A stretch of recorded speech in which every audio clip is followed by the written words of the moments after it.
அன்பான இறைமக்களே, இன்று Bible reading பிளானின் 111வது நாள். இன்று நாம் வாசித்து அறிய இருக்கிற விவிலிய பகுதி யோபு அதிகாரம் 5 முதல் 8 வரை. சாத்தான் யோபுவை சோதிக்குமாறு உச்சந்தலை முதல் உள்ளங்கால் வரை அவரை தொழுநோயால் நிரப்பியது. அந்த நோயால் அவர் படுகின்ற வேதனையும், இவ்வளவு வேதனையிலும் அவர் ஆண்டவரை பழித்துரைக்காமல் அவர் மீது நம்பிக்கை கொண்டிருப்பதையும் பார்க்கிறோம். தொடர்ந்து யோபு அதிகாரம் 5 முதல் 8 வரை வாசித்து முழுமையாக அறிந்து கொள்வோம். யோபு அதிகாரம் 5. இப்போது கூப்பிட்டு பாரும், யார் உமக்கு பதிலுரைப்பார்? எந்த தூயவரிடம் துணை தேடுவீர்? உண்மையில் அறிவியலியைத்தான் எரிச்சல் கொள்ளும், பேதையைத்தான் பொறாமை சாகடிக்கும். அறிவியலி வேரூன்றுவதை நானே கண்டேன், ஆனால் உடனே அவன் உறைவிடத்தில் வெம்பழி விழுந்தது. அவனுடைய மக்களுக்கு பாதுகாப்பு இல்லை, ஒரு மன்றத்தில் அவர்கள் நொறுக்கப்படுகின்றனர். மீட்பார் எவரும் அவருக்கு இல்லாது போயினர். அவனது அறுவடையை பசித்தவர் உண்பர், முள்ளுக்கு நடுவில் உள்ளதையும் அவர்கள் பறிப்பர். பேராசைக்காரர் அவன் சொத்துக்காக துடிப்பர், ஏனெனில் புழுதினின்று இடுக்கண் எழாது, மண்ணினின்று இன்னல் விளையாது. நெருப்பு சுடர் மேல் நோக்கி எழுவது போல துன்பத்திற்கென்றே தோன்றினர் மனிதர். ஆனால் நான் கடவுளையே நாடுவேன், அவரிடம் மட்டுமே என் வாழ்க்கை ஒப்புவிப்பேன். ஆராய முடியா பெரியனவற்றையும் எண்ணிலடங்கா வியக்கத்தக்கனவற்றையும் செய்பவர் அவரே. மண்முகத்தே மழையை பொழிபவரும் வயல்முகத்தே நீரை தருபவரும் அவரே. அவர் தாழ்ந்தோரை மேலிடத்தில் அமர்த்துகின்றார், அழுவோரை காத்து உயர்த்துகின்றார். வஞ்சகரின் திட்டங்களை தகர்க்கின்றார், அவர்களின் கைகளோ ஒன்றையும் சாதிக்க மாட்டா. ஞானிகளை அவர் தம் சூழ்ச்சியில் சிக்க வைக்கின்றார். வஞ்சகரின் திட்டங்கள் வீழ்த்தப்படுகின்றன, அவர்கள் பகலில் இருளை காண்கின்றனர், நண்பகலிலும் இரவில் போல் தடுமாறுகின்றனர். அவர் வறியவரை அவர்களின் வாய் எனும் வாளினின்று காக்கின்றனர், எளியவரை வலியவரின் கையினின்று மீட்கின்றார். எனவே நலிந்தவருக்கு நம்பிக்கை உண்டு, அநீதி தன் வாயை பொத்தி கொள்ளும். இதோ கடவுள் திருத்தும் மனிதர் பேறு பெற்றோர். ஆகவே வல்லவரின் கண்டிப்பை வெறுக்காதீர். காயப்படுத்தினாலும் கட்டு போடுபவர் அவரே, அடித்தாலும் ஆற்றுகின்ற கை அவரதே. 6 வகை அல்லல்களினின்றும் அவர் உம்மை மீட்பார், 7வதும் உமக்கு இன்னல் தராது. பஞ்சத்தில் சாவினின்றும் சண்டையில் வாள்முனையினின்றும் உம்மை விடுவிப்பார். நாவின் சொல்லடியினின்றும் நீர் மறைக்கப்படுவீர். நாசமே வந்து விழுந்தாலும் நடுங்க மாட்டீர், அழிவிலும் பஞ்சத்திலும் நீர் நகுவீர். மன்னக விலங்குகளுக்கு மருளீர், வயல்வெளி கற்களோடு உடன்படிக்கை இருக்கும். காட்டு விலங்குகளோடும் நீர் அமைதியில் வாழ்வீர், கூடாரத்தில் அமைதியை காண்பீர். மந்தையை சென்று காண்கையில் ஒன்றும் குறைவுபடாதிருக்கும். உமது வித்து பெருகுவதையும் உமது வழிமரபின நிலத்து புற்களை போன்றிருப்பதையும் அறிவீர். பழுத்த வயதில் தளர்வின்றி கல்லறை செல்வீர். பருவத்தே மேலோங்கும் கதிர்மணி போல் இதுவே யாம் கண்டறிந்த உண்மை. செவி கொடுப்பீர், நீவீரே கண்டுணர்வீர். யோபு அதிகாரம் 6. துன்புறுவோரே தம் துயர் அறிவார். யோபு கூறிய பதிலுரையாவது, ஓ என் வேதனைகள் உண்மையாகவே நிற்கப்பட்டு என் இன்னல்கள் அனைத்தும் சீர்தூக்கப்படுமானால் நலமாயிருக்குமே. கடற்கரை மணலிலும் இப்போது அவை கனமானவை. பதற்றமான என் சொற்களுக்கு காரணமும் அதுவே.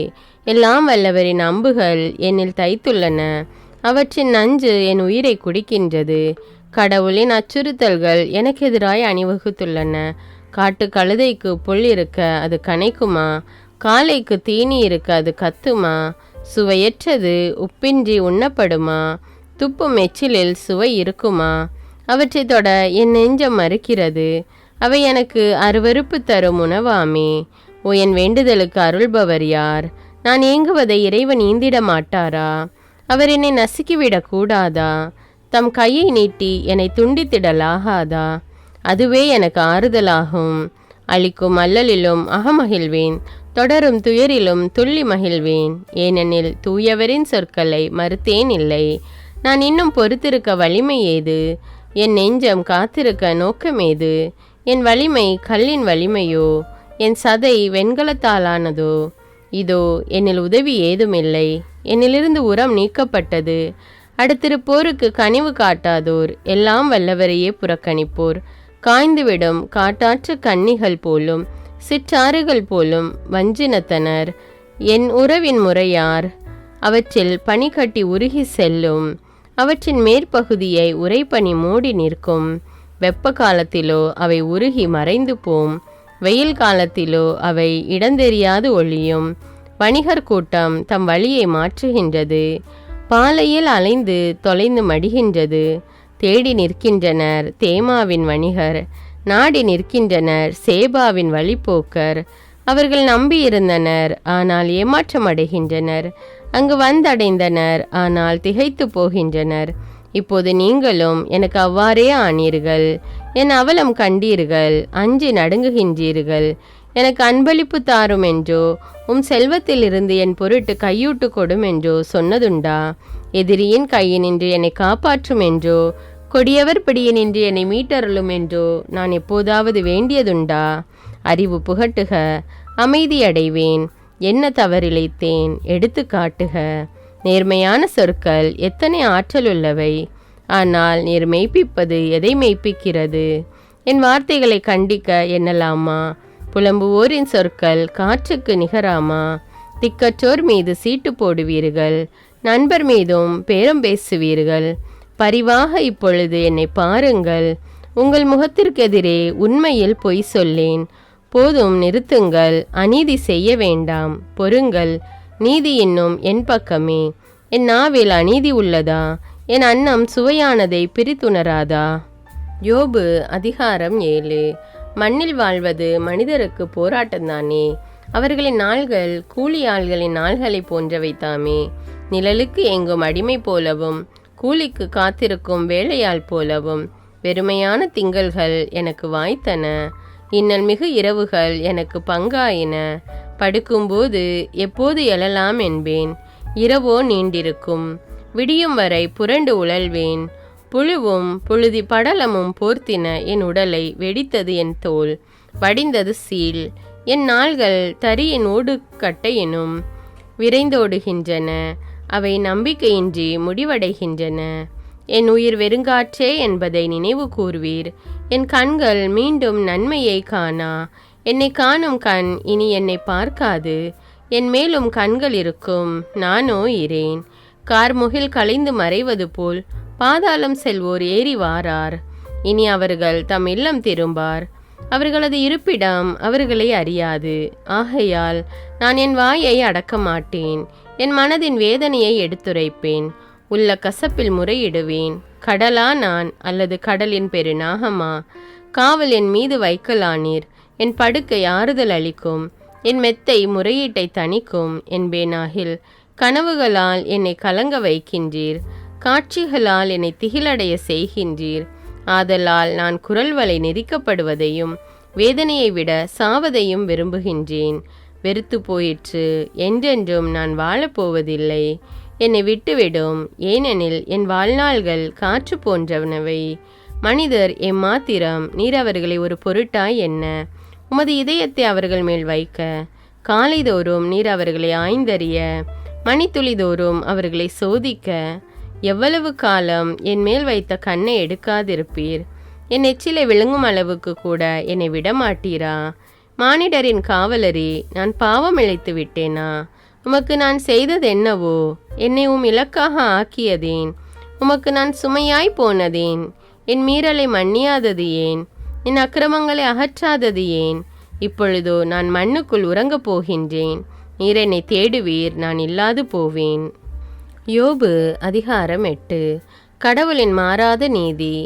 அதற்கு சூகாயனான பில்தாது கூறிய பதில்: எதுவரை இவ்வாறே பேசிக்கொண்டிருப்பீர்? வாய் சொற்கள் புயல் காற்றை போல் இருக்கின்றன. இறைவனே நீதியை புரட்டுவாரா? எல்லாம் வல்லவரே நேர்மை பிறழ்வாரா? புதல்வர்கள் அவருக்கு எதிராய் பாவம் செய்ததால் குற்றப்பலியின் ஆற்றலிடம் அவர்களை கையளித்தார். ஆனால் நீர் இறைவனை ஆர்வத்துடன் நாடினால், எல்லாம் வல்லவரிடம் இறைஞ்சினால், நீர் மாசற்றவரும் நேர்மையானவருமாயிருந்தால் இப்பொழுது கூட அவர் பொருட்டு எழுந்திடுவார்.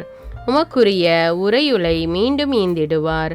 உம்முடைய தொடக்கம் எளிமையாக இருப்பினும் வருங்காலம் வளமை மிக கொளிக்கும். முன்னோரின் தலைமுறையை கேட்டு பாரும். அன்னாரின் தந்தையர் ஆய்ந்ததை அறியும். நேற்று தோன்றிய நாம் ஒன்றும் அறியோம். நிலமிசை நம் வாழ்நாள் நிழலை போன்றது. அவர்கள் அன்றோ உமக்கு அறிவித்து உணர்த்துவர். புரிந்த வார்த்தைகளை உமக்கு புகட்டுவர். சேரின்றி நாணல் தலைக்குமா? நீரின்றி கோரை வளருமா? இன்னும் பசுமையாக வெட்டாது இருக்கையில் எல்லா பொருட்களுக்கு முன்னே அவை வாடிடும். இறைவனை மறப்போரின் கதி இதுவே. இறைப்பற்றில்லாரின் நம்பிக்கை இடிந்து போம். அவர்களின் நம்பிக்கை முறிந்து போம். அவர்கள் சார்ந்திருப்பது சிலந்தி கூட்டையே. யாராவது அவ்வீட்டின் மீது சாய்ந்தால் அது நில்லாது போம்.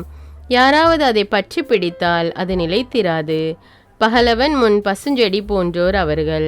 படரும் தோட்டமெங்கும் அவர்களின் கிளைகள். கற்குவியலில் பின்னிடும் அவர்களின் வேர்கள்.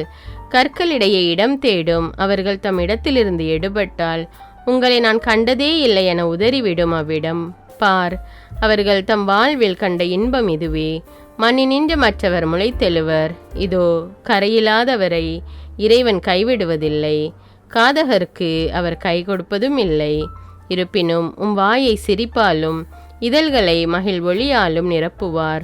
உம்மை பகைப்பவர் வெட்கத்தால் உடுத்தப்படுவர். தீயோர் கூடாரமில்லாது போகும்.